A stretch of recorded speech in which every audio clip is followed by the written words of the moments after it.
So I'm going to kick off the presentation, and I'll be doing the first handful of slides here, and then Donnie will take over the meat of the presentation here.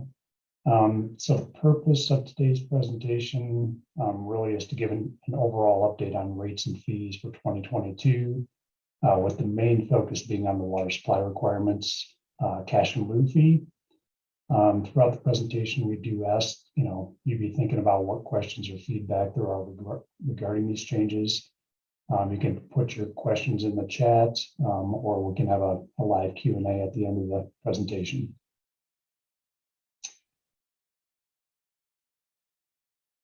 So if you look at the Fort Collins service territory, you can see that there's 4 bordering water districts. What we do want to point out, everything in orange would be Fort Collins utilities, and the changes that we're talking about today will only apply to those customers within this territory. While we do have conversations with the bordering districts, we can't necessarily influence their rates and fees.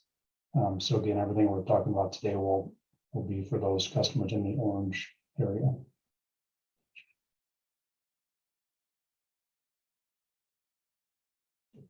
So just to set the stage between monthly utility rates and one-time fees and charges, we definitely want to make a distinction here.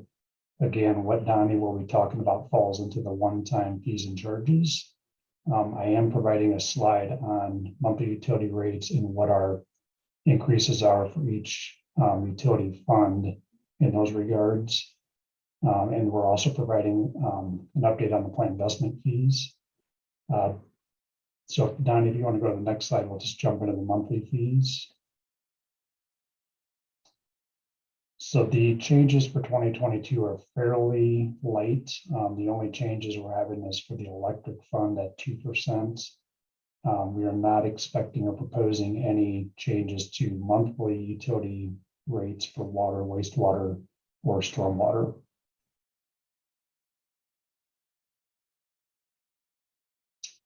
So just to break down the 3 main development fees that we're talking about, the water supply requirement, which includes water rights, storage, and transmission, would be at the source, so Horseshoe Reservoir and the Poudre River.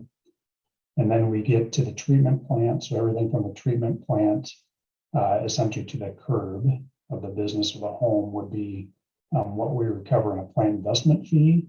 And this would be basically a buy-in approach where a customer is purchasing additional capacity for development or redevelopment. And then the last piece would be the tap fee, which would include the final connection, including the water meter itself.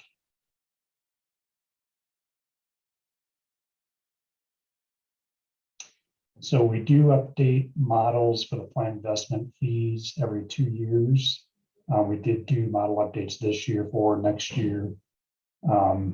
Basically, the increased system replacement values that accumulate as a system is being built out is the main driver for these, along with changes in demands and things like that. The percentage increases are fairly level across the 4 funds, between 3.5% and 4% for each one of those fees. Hey, Randy, can I interrupt real quick? It sounds like there's a couple people that are having a hard time hearing you. I'm not sure how you lean into your microphone or something. Thanks. Okay. And I think, well, this is my last slide, so I'll be turning it over to Donnie, and hopefully everybody can hear him a little better.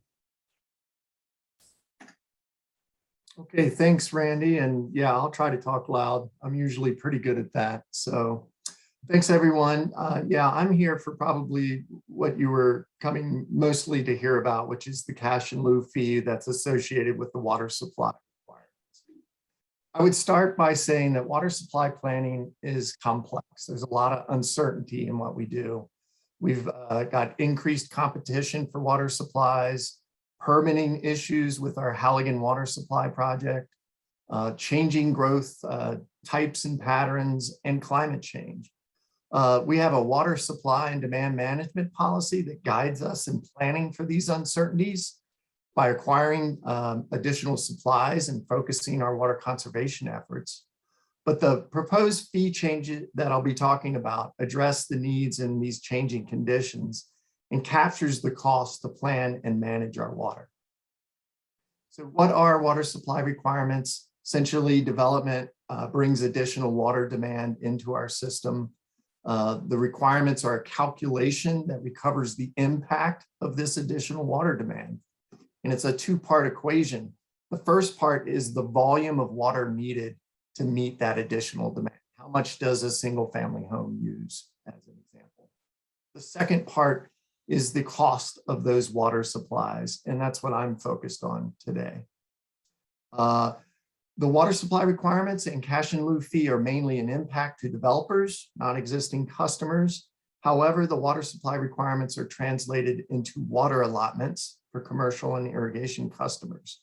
And when those allotments are exceeded on an annual basis, a surcharge is applied, and a cash in lieu fee is tied to that surcharge rate. And I'll talk about that more later. So what are the goals, outcomes, drivers? Why am I explaining this to you today? The goal of water supply requirements are to assess development, the cost of providing reliable water supplies, and assuring that development pays its own way.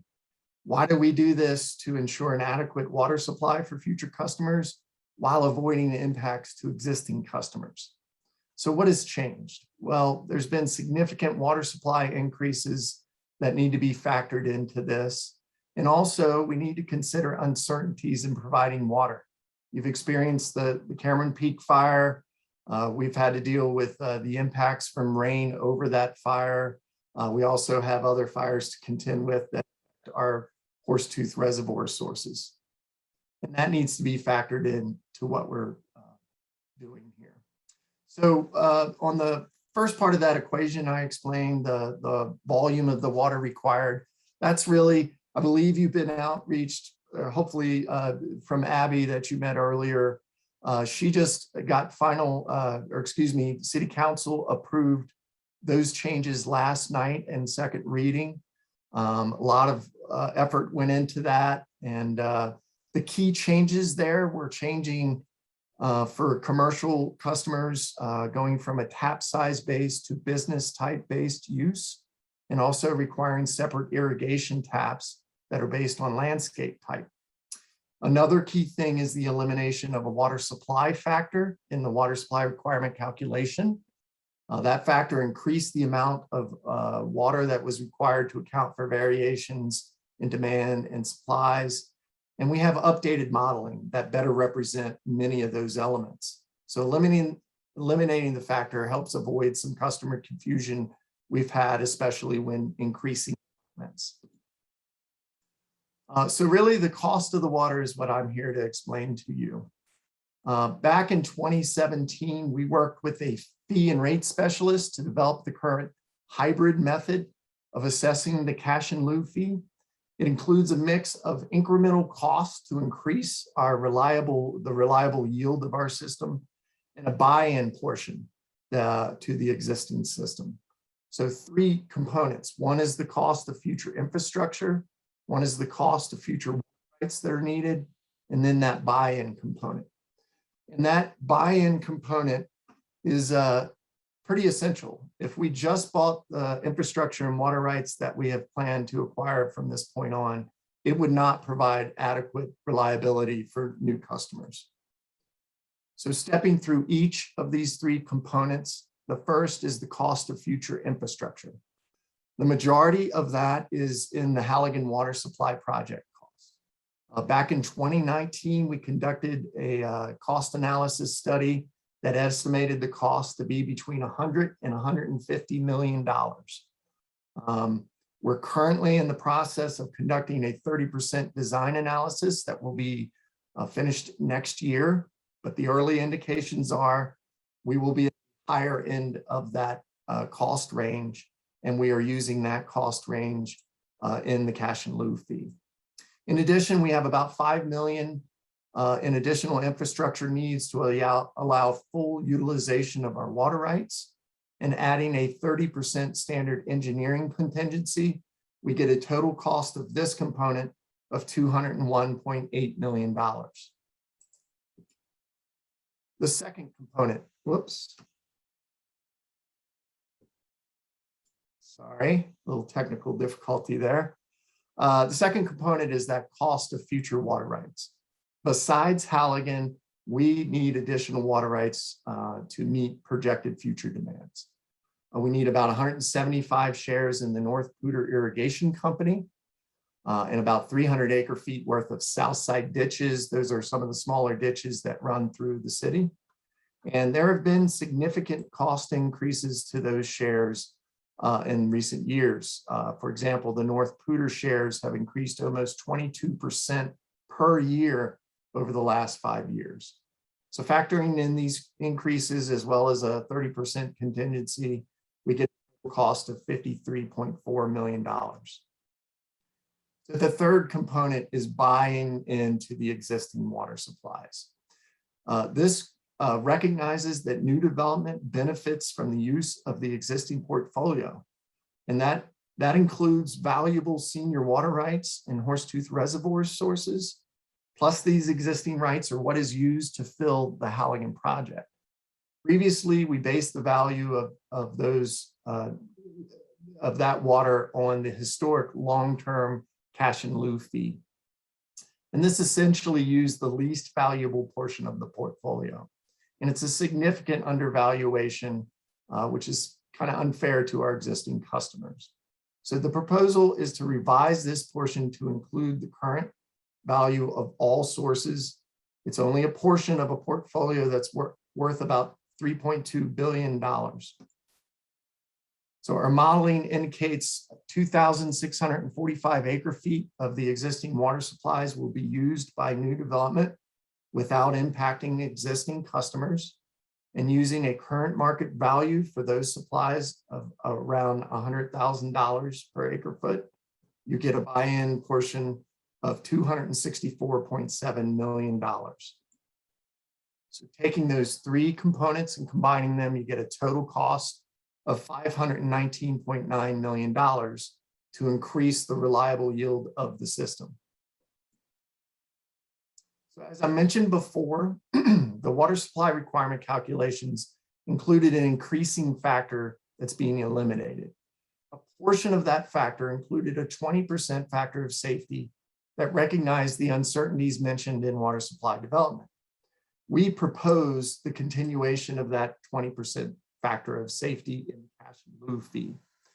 We believe it's justified by looking at the results of a vulnerability study we have done recently, which identified many uncertainties that we don't yet have in our planning. For example, that study indicated a 20 to 35% decrease in our reliability from temperature increases alone. If anything, 20% is probably low. So taking all these different components, the calculation for the cash in lieu fee is as it is shown here, that total cost to increase reliability divided by the increase in reliability, which is the modeled value, times that factor of safety. And that gets us a cash in lieu fee of $68,200 per acre foot. That's about a 60% increase over the current cost per acre foot of use at the tap. As I previously mentioned, the excess water use surcharge rate is tied to this cash in lieu fee. So that rate would also increase by about 60% to $16.67 per 1,000 gallons over the allotment annually. So what are the impacts of these cost increases? I'm going to show you a series of slides here that show what our current costs for certain types of development are, what it would be with these proposed changes, and then a comparison with other regional providers. So the first slide here is for a typical single family home in northern Colorado. You can see in green what it costs under our current system, and in blue what it costs with the proposed changes, and then how we compare with others. You'll note that some of these are also proposing increases as well, some of the other providers as noted in the slide. This is for a multifamily development in Northern Colorado. More specifically, it's a higher density type of development, which we are expecting to see, according to our planning department, in our utilities service area. Think redevelopment of existing areas already. But because those higher density developments have less landscaping, you see less of a jump there. Now, the next two slides are for commercial developments with the same size tap, 3/4 inch. The old water supply requirements base the amount of water needed on the average use of that tap size. So for both these slides, the old way of doing it are going to look the same. The new water supply requirements is based on the amount of use by a business type. So in this first example, we're looking at 4,300 square foot office space. Office spaces don't use that much. And so you can see we will be asking for a lot less. You can see the comparison with others and note which ones use a tap size based system versus a business type based system.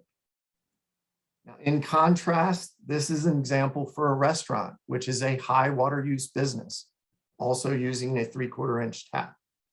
Although there is a significant increase in this business type, it should avoid new restaurant customers from getting an undersized tap and incurring excess water use surcharges.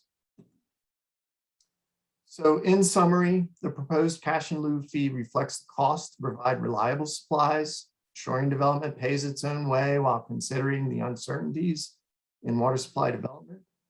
The revised water supply calculations that were approved by council last night reflect use more accurately, more equitably. It's a data-driven approach.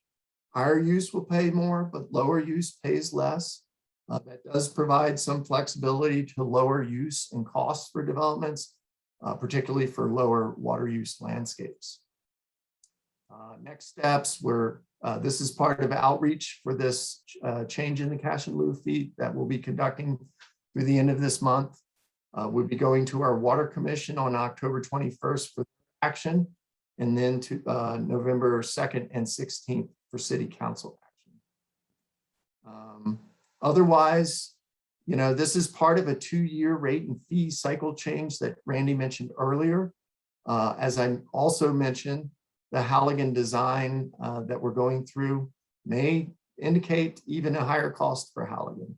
And if that's the case, we may consider an off-cycle rate and fee change that would be effective in 2023.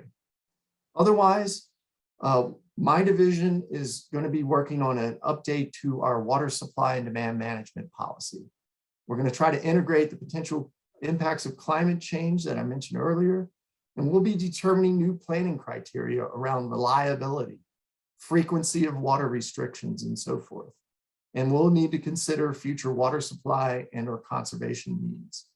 And that may require revised water supply requirements and cash in lieu fee as needed. So with that, have contact information there. I believe it was, at least my contact information was on your invitation to this. So if you have additional questions after we open this up, feel free to contact me.